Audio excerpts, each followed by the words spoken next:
Dövlət Statistika Komitəsinin 2026-cı ilin yanvar-mart aylarına dair xarici ölkələrə səfərlərlə bağlı açıqladığı statistik məlumatlar müzakirələrə səbəb olub.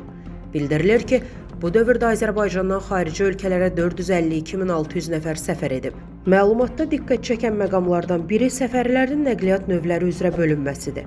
69% hava yolu, 29% dəmir yolu və avtomobil nəqliyyatı, 2% isə dəniz nəqliyyatı ilə həyata keçirilib. Bu isə təxminən 131 min nəfərin dəmir yolu ilə xaricə getdiyini göstərir.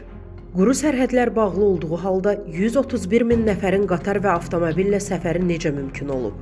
Dövlət Statistika Komitəsindən Qlobal Info-Azın sorğusuna cavab olaraq bildirilib ki, həmin şəxslər ixrac yüklərini daşıyan nəqliyyat vasitələrinin sürücüləri və yükləri müşayiət edən şəxslərdir. Stat. Dövlət Statistika Komitəsinin rəsmi internet səhifəsində yayımlanmış mətbu məlumatda 2026-cı ilin yanvar-mart aylarında xarici ölkələrə gedən vətəndaşların 29% dəmir yolu və avtomobil nəqliyyatından istifadə etmişdi ifadəsi işlənir.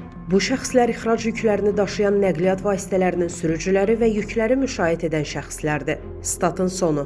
Əziz izləyicilər, xəbərlərdən məlumat əldə etmək üçün kanalımıza abunə ola bilərsiniz.